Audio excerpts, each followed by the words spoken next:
Salut mesdames, messieurs, bonsoir. Merci de nous rejoindre pour cette édition en français de la TNL. Nous sommes jeudi le 14 juillet 2016. Commençons tout de suite par le Premier ministre appelle à améliorer et augmenter la gestion du secteur de l'information, de la culture et du tourisme. Le Premier ministre de la République démocratique populaire, M. Thongloun Sisoulith, a rencontré le 13 juillet au Palais national de la culture de la capitale Vientiane les dirigeants, les médias et les fonctionnaires du ministère de l'Information, de la Culture et du Tourisme.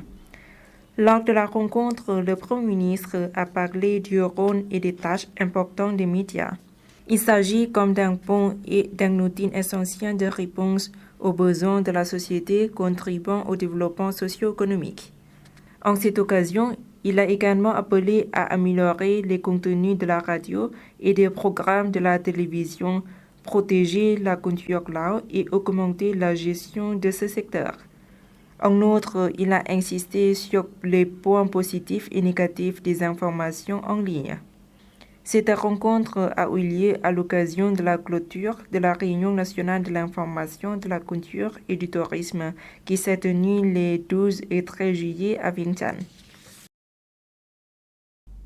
Les leaders lao reçoivent les délégations thaïlandaises. Le Premier ministre, M. Thongloun Sisoulith, a reçu le 12 juillet 2016 à Vientiane M. Sulakiet Sathien-Thai, président de la Chambre de la paix et de la réconciliation de Thaïlande, et sa suite en visite de travail au Laos. Au cours de l'entretien, le Premier ministre Thongloun Sisoulith a évalué hautement les relations entre les deux pays au cours de la dernière année. La délégation thaïlandaise a remercié le Premier ministre Thongloun Sisoulith pour son accueil chaleureux et a confirmé qu'il déploiera ses efforts pour renforcer les relations et la coopération entre les deux pays. Le même jour, Mme Pani Yathotu, présidente de l'Assemblée nationale, a reçu le procureur suprême de Thaïlande, M. Phongnivat Nyuthapong, avec le conseil d'administration.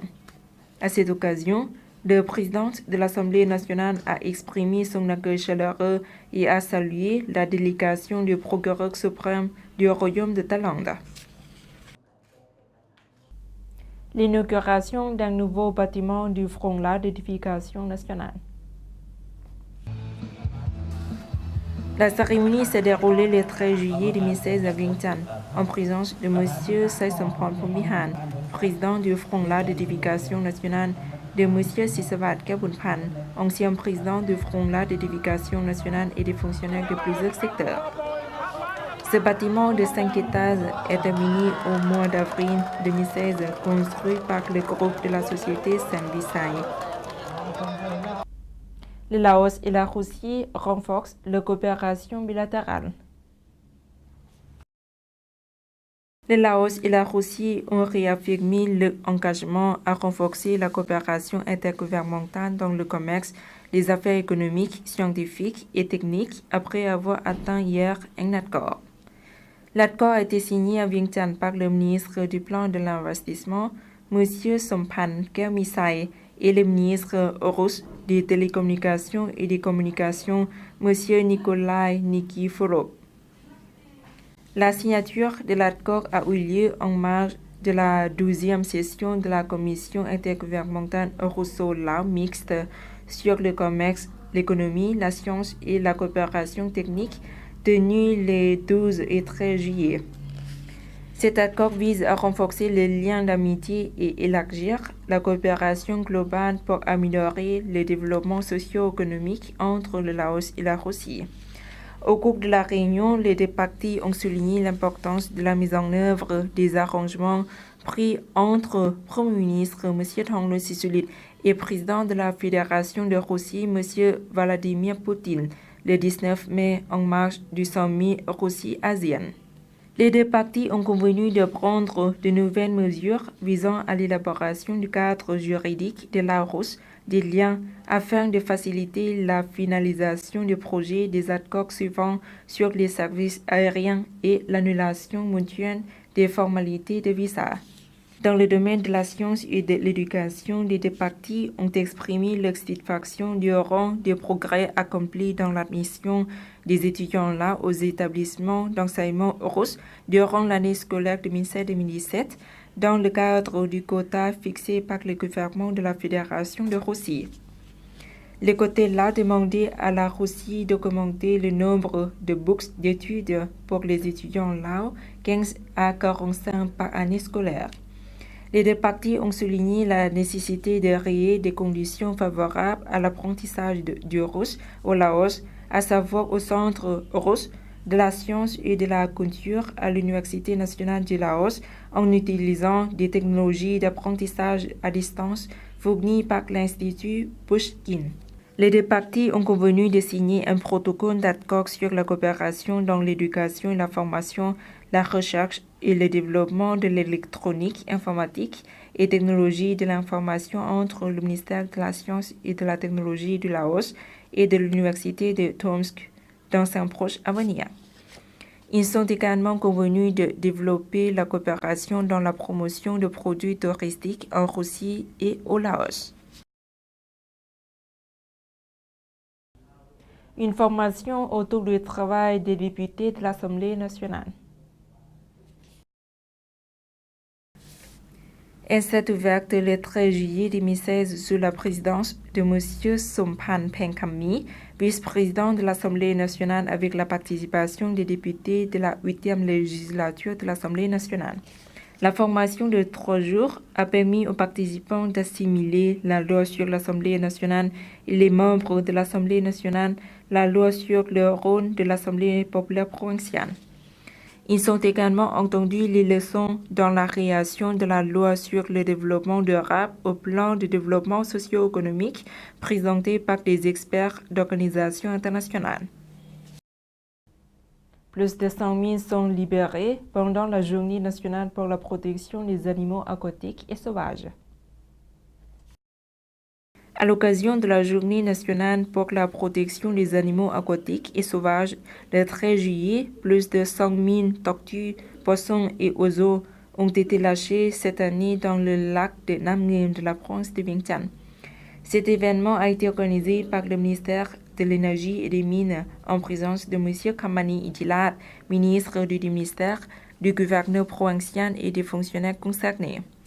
Le nombre d'animaux aquatiques et sauvages a beaucoup diminué au Laos pour diverses raisons, la culture sur brûlis, la chasse aux animaux protégés, l'utilisation de techniques de pêche nuisibles comme l'électricité, etc. Face à ces situations, le gouvernement lao mène donc une politique de préservation et de protection des animaux aquatiques et sauvages du pays.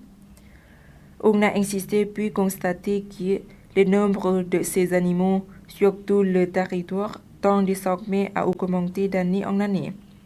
Chaque année, de hauts dirigeants du gouvernement lao, comme le Premier ministre, des vice-premiers ministres et des ministres, ont lâché des animaux aquatiques et sauvages à l'occasion de la Journée nationale. Suite de l'actualité nationale en brève en images. Un concours de la création de programmes d'entreprise de courte durée avec la participation des étudiants de master du Laos, de la Thaïlande et du Cambodge a été organisé le 13 juillet 2016 à l'Institut de développement des ressources humaines lao-japonais. La cérémonie s'est déroulée en présence de M. Sakhong Senassin, vice-recteur de l'Université nationale de Laos, des représentants de l'Institut du développement des ressources humaines lao-japonais et des organisations internationales. Ce concours a pour but d'élargir le réseau de la coopération entre les instituts de l'éducation des 3 pays de l'ASEAN pour créer de nouvelles entreprises d'affaires de l'ASEAN et pour sélectionner les meilleurs étudiants. Une réunion pour discuter des relations de coopération dans les communications et les transports de l'année 2016 entre le Laos et le Vietnam a été organisée le 13 juillet 2016 au ministère des Travaux publics et des Transports. La séance s'est déroulée en présence de M. Latanamani Kunivong, vice-ministre des Travaux publics et des Transports, et de M. l'éditeur vice-ministre des Travaux et des Transports du Vietnam. Au cours de la rencontre, les deux parties ont passé en revue de la mise en œuvre de la coopération de l'année dernière et ont écouté un rapport sur les résultats de la mise en application du projet de l'autoroute Vientiane Hanoï.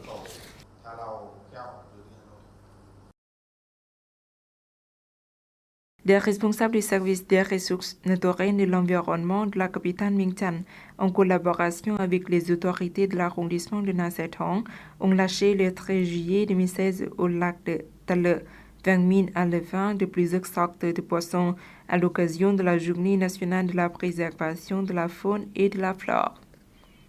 Monsieur Vilaisak Namuntri, chef de l'arrondissement de Nha Trang, les habitants ont participé à cet événement. Cette année, plus de 40 000 éléphants seront relâchés à travers le pays selon le plan du gouvernement Lao. Lors de cet événement, les autorités de cet arrondissement ont demandé aux habitants de ne pas pêcher en utilisant des engins de pêche illégaux, notamment les engins électriques et d'explosifs. À l'occasion de la Journée nationale de préservation de la faune et de la flore, plus de 200 000 éléphants ont été lâchés le 13 juillet 2016 au village de Nason, de l'arrondissement de Pak Ngum, par les chefs et les chefs agents de cet arrondissement, les autorités du service de l'agriculture et des forêts de la capitale Vientiane, les hommes d'affaires et les villageois de Nason. Monsieur Vilai Hong Lissompan, chef du village de Nason, a déclaré que depuis 1994 jusqu'à 2015, plus de 21 millions d'éléphants ont été relâchés et pour l'année 2016, nous prévoyons que plus de 700 000 éléphants doivent être relâchés dans 9 arrondissements. Intensifier les relations multisectorielles Laos-France à l'occasion du 227e anniversaire de la fête nationale française le 14 juillet. Nous intervenons dans beaucoup de domaines et nous souhaitons continuer, bien sûr. Nous avons eu dernièrement ce qu'on appelle une revue de portefeuille avec le ministre du Plan et de l'Investissement. On a tiré le bilan d'une année de fonctionnement avec tous les opérateurs français présents. Le bilan a été positif. Nous intervenons dans des champs très variés. On a un partenariat très solide dans le domaine de l'agriculture, grâce notamment à l'AFD, l'Agence française de développement. Nous avons un partenariat dans le domaine de la justice et nous souhaitons continuer. Nous avons participé très activement à la formation des juges et des avocats, de tous les personnels qui interviennent dans le domaine de la justice, et ça c'est très important pour le développement du pays.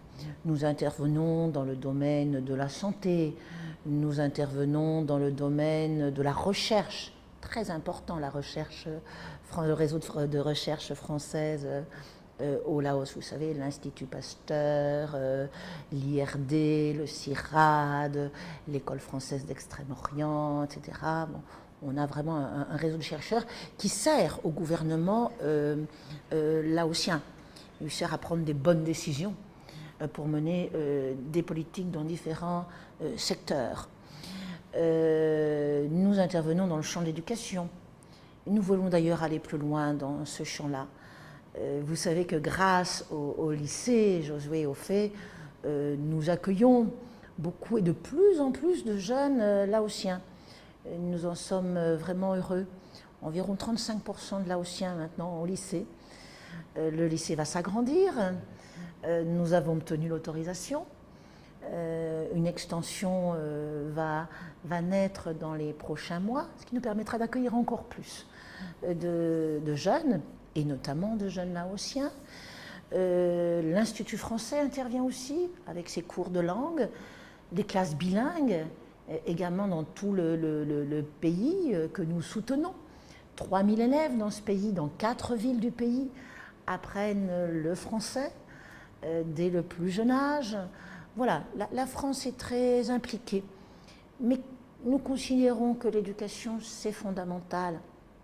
Et c'est un besoin, il y a là un besoin important pour le développement des hommes et des femmes et pour le développement du pays. Il faut former la ressource humaine pour connaître un développement économique efficace, harmonieux. Et donc l'éducation, c'est important. Nous voudrions, avec l'Union européenne, qui a reconnu l'importance de ce secteur, aller encore plus loin. Bien sûr, comme dans tous les autres secteurs, si le gouvernement le souhaite et s'il en exprime le besoin, nous ferons tout pour être là. Nous y travaillons.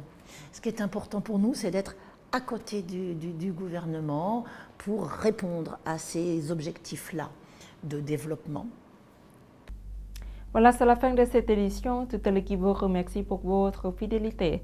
Pour voir ou revenir au reportage, rendez-vous sur la page internet du journal en français de l'Athénée. Au revoir.